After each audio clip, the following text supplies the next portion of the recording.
So let's talk about the plugin initiative. Um, I guess when did that start?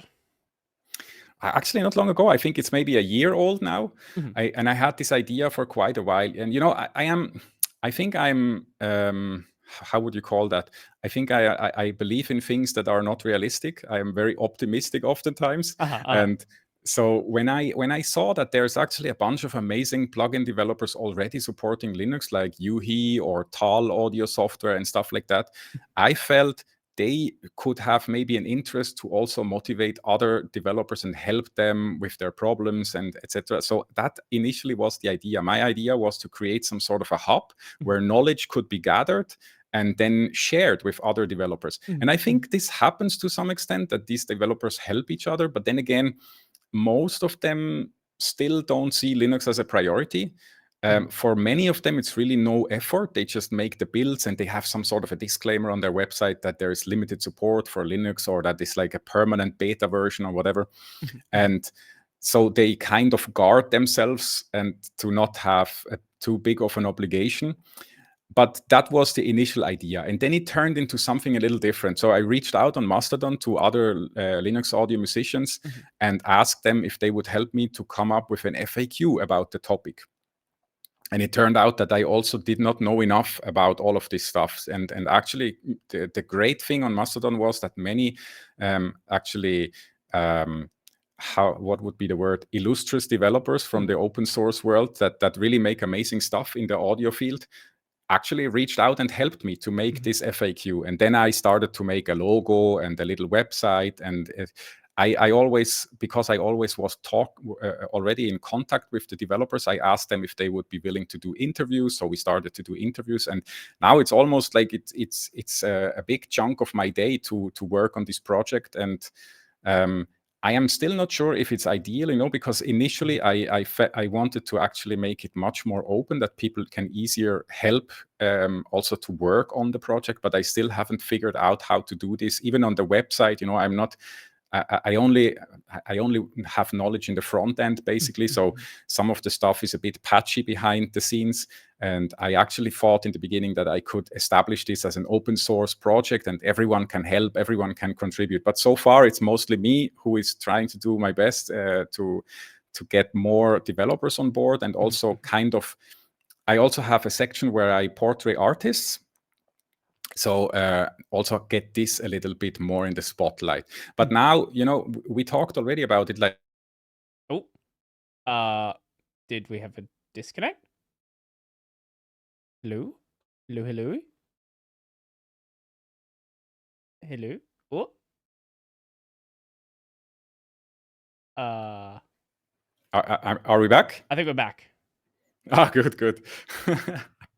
Yeah, I just wanted to say, like, now I'm actually the initiative is called Linux Audio Plugin Development, right? Mm. But I realize it probably would be better if it would be just Linux Audio Development, because Mhm. like that would also include the whole hardware side of things. Mhm. Now Mhm. I'm really focusing on the plugins, and I try to portray the musicians.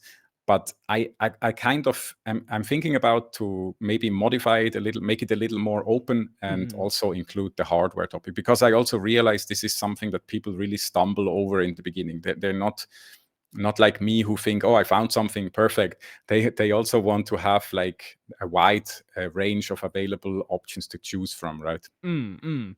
Well, especially if they already have some sort of workflow already. Like, it's one thing if you're starting from scratch and you're starting on Linux, but if you already have some workflow already, then you kind of want everything you already have to be in a working state. Absolutely. And that's also funny, because I'm not sure if I am like, if I can relate from myself to other people. But for me, it was also like this in the beginning. When I switched from Mac OS, I tried to find a replacement for every little tool I used on Mm. Mac. And I found something in most cases, but most of these things kind of faded out after a while. So now, like after Manjaro, after this time with Manjaro, I reinstalled my machine like from scratch with Arch Linux, and I basically did not install install any of these tools anymore. It's very naked now. I don't need all of these things anymore. I realized like this is maybe nice to have, but I don't need it. And I'm not sure if the journey could be similar for other people. I don't know, because I think also when you are in this world, in this Mac ecosystem or Windows ecosystem where you're just flooded with options, you tend to do a lot of things that are actually not necessary. Right, And right. It's like you have all of these things available, so you might as well use them. Yeah, in a way, right? Yeah. And I also noticed like when you have so many tools at hand, and that's also my standpoint with the, you know, the audio video Linux distributions that come packed with tons of apps. I think you have so many tools and you know all of them only a little bit, but none of them like in their entirety. So yeah, nowadays I feel more like, even I feel like I am working for an initiative that I actually don't believe in, because I believe in you don't need so many plugins. But yeah. So what sort of success has the initiative had so far? I have this list on the website that is like I have this list on the website that is like a Linux support request tracking. And there you basically see that I think we had 5 successes so far, like where some vendors, basically, I reached out to them and they said, hey, you reached out at the right time. This is actually amazing. Let's do this, you know. And most of them, they actually come with a whole bunch of tools. So when they started to develop their plugins also for Linux, that meant like 13 new plugins or 16 new plugins, or in some cases even more. But if you look at the list in its entirety, there's also quite a few who right away rejected Linux. Most of them basically say, you know, if there was a real demand, then we would look into it. And with that, they close the case.